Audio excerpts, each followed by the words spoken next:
안녕하세요, 옴스입니다. 2025년 상반기 최신 사회 이슈 7선 바로 들어가 보도록 하겠습니다. 첫 번째, AI 전쟁입니다. 전 세계 각국이 AI 패권을 쥐기 위해 앞다퉈 투자를 늘리고 있는 상황입니다. 이 범용 AI인 AGI 기술 선점을 하게 된다면 궁극의 기술로서 혁신적인 부가가치를 만들 수 있을 뿐만 아니라 국가 패권, 글로벌 시장 주도권을 가질 수 있다는 측면에서 트럼프 대통령도 5천억 달러 규모의 AI 인프라 프로젝트인 스타게이트 시동을 걸고 나서고 있는 상황입니다. 이에 발맞춰서 이 글로벌 빅테크 들도 굉장히 많은 양의 투자 금액들을 발표하면서 AI 경쟁력 확보를 위해 열을 올리고 있는 상황인데요. 중국의 딥시크 또한 10분의 1의 훈련 비용으로 챗 GPT 학습 결과를 달성했다라는 것을 자랑할 정도로 중국도 굉장히 높은 수준의 AI 경쟁력을 확보해 나가고 있다라는 위기감을 전 세계에 알리고 있는 상황입니다. 하지만 대한민국 같은 경우에는 GPU 기근설까지 2023년 기준으로 2,000대밖에 없다라는 소식이 들려오고 있는 상황입니다. 소프트웨어, 하드웨어 하부족 상황에 시달리고 있는 상황입니다. 이 같은 AI 경쟁에서 도태된다고 한다면 이 글로벌 빅테크들 혹은 중국이 가지고 있는 AI 기술이 국내에 침투함으로써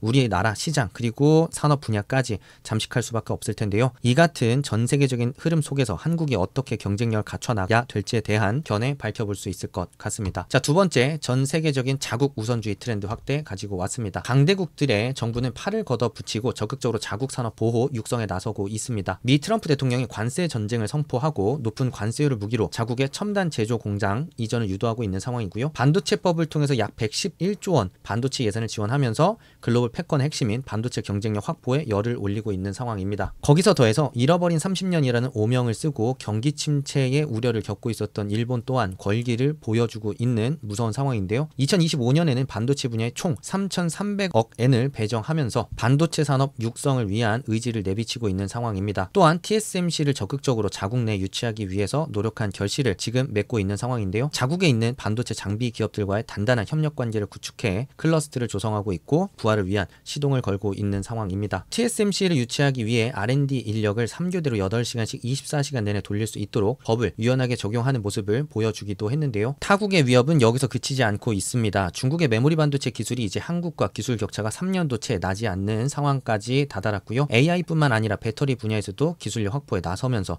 급변하고 있는 미래 시장을 선점하기 위해 굉장히 동분서주 노력하고 있는 상황입니다. 하지만 첨단 산업 육성을 위한 정책적 지원은 늦고 있고 이 외에도 법인세, 상속세, 주 52시간법 등 다양한 규제에 의해 발이 묶여서 젠걸음을 하고 있는 한국의 현재 상황에서 어떤 혁신적인 변화와 조치를 취해야 될 것인지에 대한 견해 정리해 볼 수 있지 않을까 싶어서 가지고 왔습니다. 자, 세 번째, 트럼프 대통령의 관세 정책입니다. 자, 경기 침체도 감수하겠다라는 발표까지 하면서 미국으로 불을 가져오기 위해서라면 어떤 조치와 어려움까지 감내할 수 있는지 굉장히 강한 의지를 내비친 사례라고 볼 수가 있겠는데요.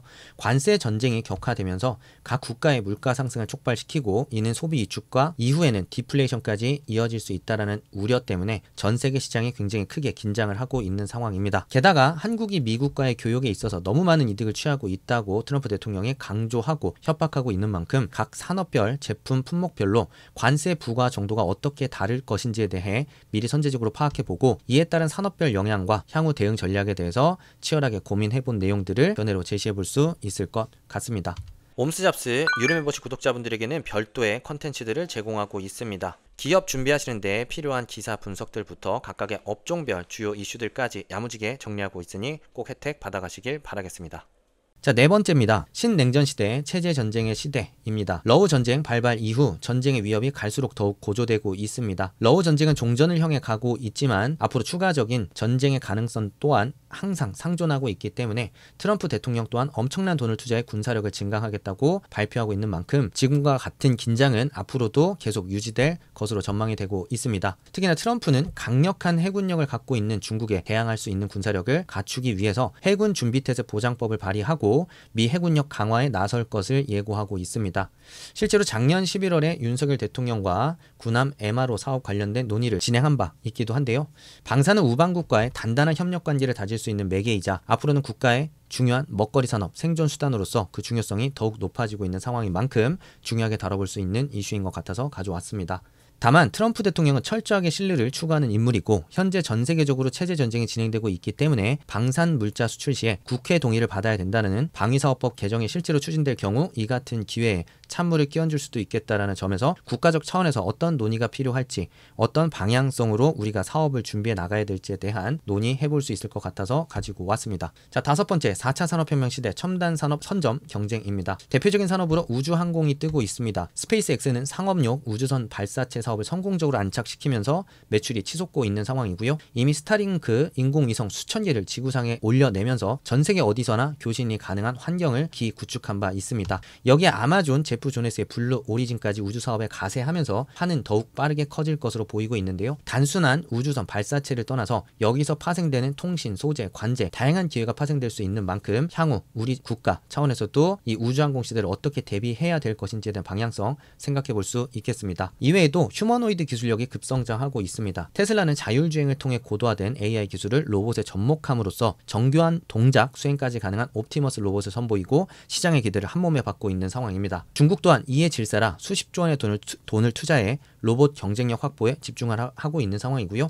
아직까지는 배터리 성능 개선의 한계로 인해 현장에 투입 적용되기에는 어려움이 있지만 앞으로 AI 성능 개선, 배터리 성능 개선이 함께 이루어지면서 새로운 시장이 형성될 것으로 기대되고 있는 상황입니다. 이에 따라서 2차 전지 업계에서도 휴머노이드 시장이 새로운 시장으로서 각광받지 않을까라는 생각도 해볼 수 있겠습니다. 바이오 산업에 대한 이슈도 다뤄볼 수 있겠습니다. 향후 폭발적인 시장 성장이 예상되는 것은 사실이긴 하지만 대한민국의 경우에는 CMO 사업에만 집중하고 있다라는 지적을 받고 있습니다. 자체적인 바이오 의약품 오리지널이 없다라는 점에서 한계점을 갖고 있다는 점 굉장히 뼈아픈 부분일 텐데요.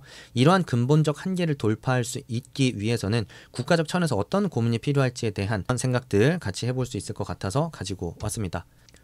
6번째 주제, 본격적인 시니어 시대 개막입니다. 이제 대한민국은 초고령화 사회로 진입을 하고 있습니다. 출산율 반등이 성공했다는 점은 긍정적이긴 하지만 순감소는 거스를 수 없겠고요. 그렇다고 그에 따른 출산율 저하 이슈는 다루지 않으셨으면 좋겠습니다. 다소 많이 논의된 주제일 뿐만 아니라 진부하게 느껴질 가능성이 매우 높습니다. 이보다는 시니어 세대 증가가 필연적이고 과거와 달리 디지털 친숙도가 높은 시니어들이 늘어나고 있는 만큼 다양한 산업 분야에서 연령대별 인구 분포 자체가 바뀌는 과정에서 어떤 식으로 사업을 전환하고 새로운 기회를 모색할 수 있을 것인지 그 이야기를 풀어보시면 좋겠습니다. 패션, 식품뿐만 아니라 금융시장에서도 블루오션으로서 활발한 논의가 진행되고 있는 중이기 때문에 시니어 고객층의 소비 패턴, 성향에 대해서 찾고 정리해본 뒤에 관심회사가 공략해야 될 포인트를 견해로 제시해볼 수 있겠습니다. 자, 7번째 마지막입니다. 탈ESG입니다. 트럼프 대통령 당선으로 탈ESG 트렌드가 가속화된 것처럼 보이지만 전 세계적으로 우파 정부가 들어서고 있고 과거 친환경 정책 확대로 인해 물가 상승, 일자리 감소와 같은 문제를 해결하는 것이 시대적인 과제로 떠오르고 있는 상황입니다. 그래서 트럼프 대통령도 IRA 폐지를 공언하면서 바이든 행정부의 친환경 에너지 정책을 대거 철회하고 나서고 있는 것인데요. 이외에도 LNG 프로젝트 허가 절차를 간소화하고 그동안 중단됐던 LNG 수출 허가의 신속한 재개를 명령하고 있는 상황입니다. 자, 이렇게 단편적으로 이슈를 볼 게 아니라 대한민국의 영향 같이 살펴보는 게 중요할 텐데요. 그동안 중동 지역에서 LNG를 수입했던 한국 입장에서는 LNG 수급처 다변화를 통해 에너지 도입 단가를 낮출 수 있고 미국과의 무역 협정에 카드로 쓸 수 있다라는 이점도